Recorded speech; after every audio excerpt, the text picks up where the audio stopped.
Hello friends, आप सभी लोगों का बाबा विश्वनाथ के ऑफिशियल यूट्यूब क्लास पर हार्दिक स्वागत है। आज हम आप लोगों को गुप्त काल के बारे में पढ़ाएंगे।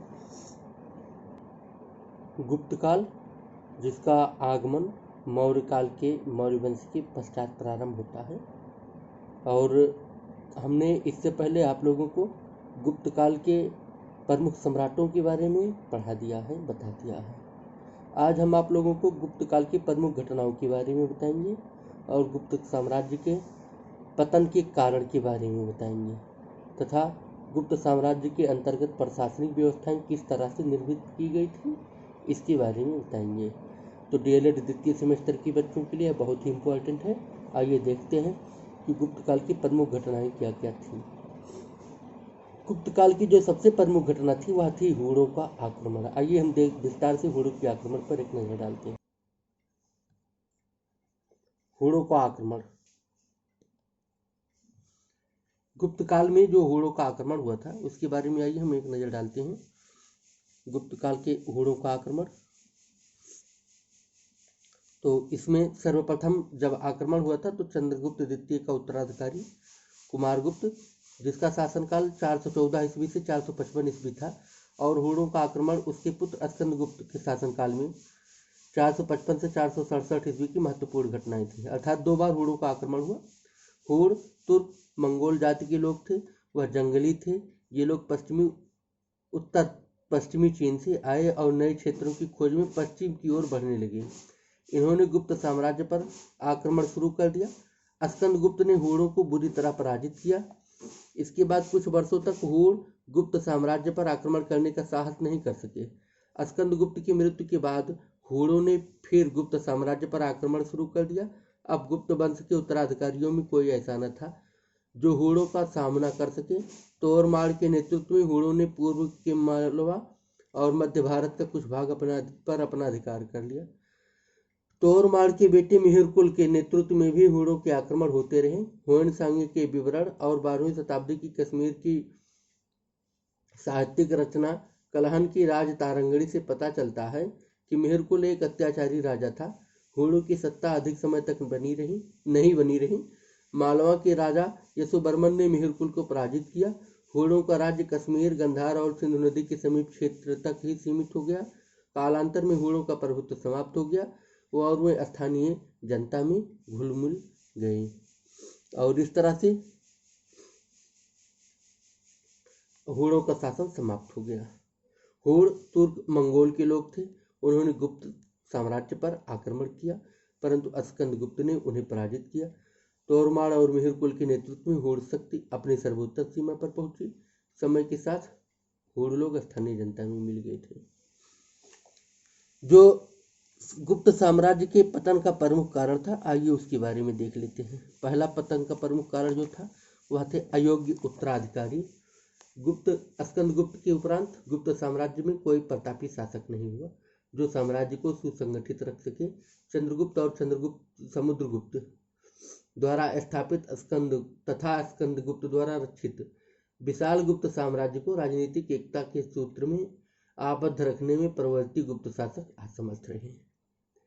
दूसरा है वंशानुगत राजतंत्र। गुप्त राज्य व्यवस्था वंशानुगत राजतंत्र की व्यवस्था थी, इसके कारण भी इसका पतन हुआ। तीसरा है सामंतों का कार्य। गुप्त राज्य का दुर्भाग्य था कि इसका सामंत वर्ग स्वार्थी व महत्वाकांक्षी था।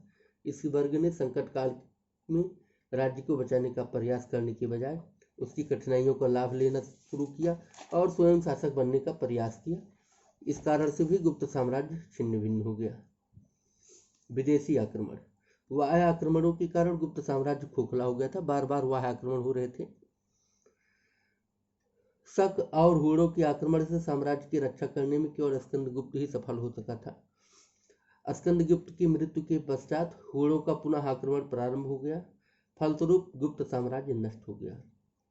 गुप्त साम्राज्य के अंतर्गत प्रशासनिक व्यवस्था। आइए हम गुप्त साम्राज्य के अंतर्गत प्रशासनिक व्यवस्थाओं को देखते हैं। राजा या प्रशासन का मुख्य आधार था। समुद्रगुप्त, चंद्रगुप्त द्वितीय, कुमारगुप्त और स्कंदगुप्त इत्यादि में ने महाराजाधिराज और परम भट्टारक जैसी उपाधियां धारण की। और अश्वमेध यज्ञ के द्वारा अन्य छोटे छोटे शासकों पर अपनी श्रेष्ठता स्थापित की। यद्यपि राजा में सर्वोच्चता निहित थी, अर्थात वह सर्वोच्च शक्ति का द्योतक था, फिर भी उससे यह अपेक्षा की जाती थी कि वह धर्म के अनुरूप कार्य करे। राजा का कर्तव्य था कि वह युद्ध और शांति के समय में राज्य की नीति को सुनिश्चित करे। किसी भी आक्रमण से जनता की सुरक्षा करना राजा का मुख्य कर्तव्य था। संचालन में रानियों का भी मदद होती लेते थे, जो अपने पति के साथ मिलकर कभी कभी शासन चलाती थी। मंत्रिपरिषद और दूसरे अधिकारीगण। गुप्त शासक मंत्रियों से सलाह लिया करते थे और सभी महत्वपूर्ण मामलों पर अपने अधिकारियों को लिखित आदेश या संदेश जारी करते थे। राज्य कार्य में सहायता देने के लिए मंत्री एवं आमंत्री हुआ करते थे। मौर्य काल की तुलना में न केवल अधिकारियों की संख्या कम थी, बल्कि उस तरह की श्रेणी व्यवस्था में भी परिवर्तन दिखलाई पड़ता था। मंत्रियों की नियुक्ति राजा के द्वारा की जाती थी। केंद्रीय स्तर के अधिकारियों का चयन आमत्य श्रेणी से तथा प्रांतीय स्तर के अधिकारियों का चयन कुमारामत्य श्रेणी से होता था। गुप्त काल में एक अधिकारी एक साथ अनेक पद धारण करते थे। सैन्य व्यवस्था। गुप्त शासकों की विशाल एवं संगठित सेना हुआ करती थी। राजा स्वयं कुशल योद्धा होते थे तथा युद्ध में भाग लेते और सेना का संचालन करते थे। न्याय व्यवस्था। पूर्व काल की तुलना में गुप्तकालीन न्याय व्यवस्था अत्यधिक विकसित अवस्था में थी। पहली बार स्पष्ट तौर पर न्याय व्यवस्था और इसमें दीवानी एवं फौजदारी मामलों को परिभाषित किया गया। इस काल में उत्तराधिकारियों के लिए विस्तृत नियम बनाए गए।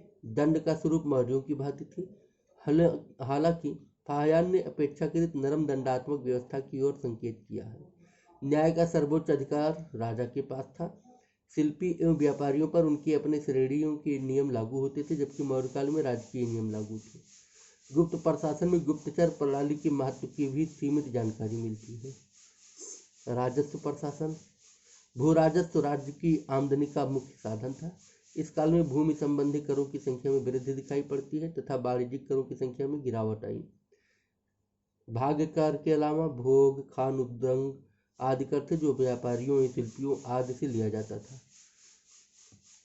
वाणिज्यिक व्यापार में गिरावट तथा भूमि अनुदान के कारण आर्थिक क्षेत्र में राज्य की गतिविधियों में कमी आई थी।